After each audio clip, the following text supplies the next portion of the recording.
பொள்ளாச்சி பாலியல் வன்கொடுமையை தாண்டி ஒரு சம்பவம் சேலத்தில் நடந்து கொண்டிருக்கிறது. தாவேகா பிரமுகராக இருக்கக்கூடிய மணிகண்டன் என்பவர் கிட்டத்தட்ட 50க்கும் மேற்பட்ட பெண்களை நாசப்படுத்திய சம்பவம்.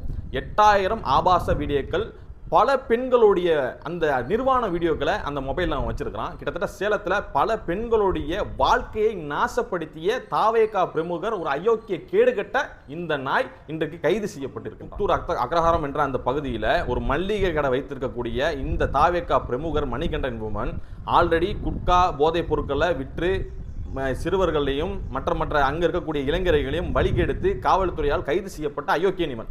இந்த அயோக்கியன் தொடர்ந்து தாவேகா என்று சொல்லி தன்னை அடையாளப்படுத்தி கொண்டு விஜய்க்கு ஆதரவு தாருங்க என்று சொல்லி நிறைய இடங்களில் பிரமுகராக தன்னை அடையாளப்படுத்தி கொண்ட இந்த அயோக்கிய நாய் இன்னைக்கு என்ன செஞ்சிருக்கான்னு சொன்னால், ஒரு பெண்ணு, ஒரு கணவனை இழந்த பெண்ணை அவர்கள் ஆசை வார்த்தை காட்டி அவரோட நெருக்கமாக இருந்து ஒரு நேரத்தில் 2 பேரும் ஒரு அறையில் இருக்கக்கூடிய நேரத்தில் அந்த நாய் இல்லாத நேரத்தில் அவனை நம்பி இந்த அம்மா இருந்துச்சுல, அவனுடைய மொபைல் எடுத்து பார்க்கக்கூடிய நேரத்தில் கிட்டத்தட்ட இவன் இந்த பெண்ணை நாசப்படுத்தியது மாதிரி கிட்டத்தட்ட 8000 வீடியோக்களை இவன் ஆபாசமான வீடியோக்களை வச்சிருக்கான். கிட்டத்தட்ட 50க்கும் மேற்பட்ட பெண்கள், எத்தனை பெண்கள் தெரியல, 8000 வீடியோ வைத்திருக்கான்னு சொன்னால் எத்தனை பெண்களை ஏமாத்திருப்பான், எத்தனை பெண்களுடைய வாழ்க்கையை சீரழிச்சிருப்பான்.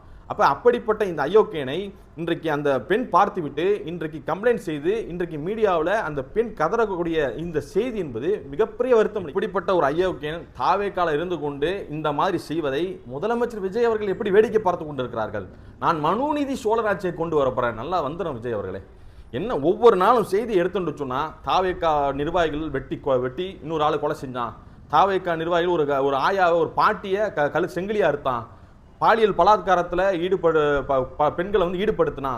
இவன் எந்த அளவிற்கு இந்த மணிகண்டன் அந்த பெண்ணை அவன் பயன்படுத்துறது மட்டும் இல்லாமல் அந்த பெண்ணோடைய வீடியோ வச்சு தொடர்ந்து அவன் நண்பர்களுக்கும் நீ வரலன்னு சொன்னால் உன்னை இந்த வீடியோவை நான் ரிலீஸ் பண்ணுவேன் சொல்லி பேசியிருப்பான்னா, இந்த மாதிரி அயோக்கியனை நீங்கள் ஆட்சி வர்றதுக்கு முன்னாடி எங்கள் பெண்கள் மீது கை வைத்துன்னு சொன்னால் நான் என்ன செய்வேன் என்று நான் ஆட்சிக்கு வந்தால் பார்ப்போன்னு சொன்னீங்களே, என்ன செஞ்சீங்க?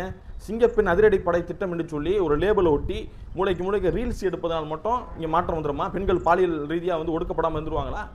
அப்போ இது போன்ற விஷயங்களை தாவேகாவுடைய பிரமுகர் என்ற பெயரில், தாவேகாவுடைய நிர்வாகி என்ற பெயரில் செய்வார்கள் என்று சொன்னால், இதை நீங்கள் வேடிக்கை பார்த்து என்று சொன்னால் நீங்கள் என்ன மாற்றத்தை கொண்டு வந்தீர்கள் என்று சொல்லி நீங்கள் உங்களுக்கு வாக்களித்த மக்கள் தான் இந்த வீடியோ பார்த்து விட்டு சொல்ல வேண்டும் என்பதை கேட்டுக்கொள்கின்றேன்.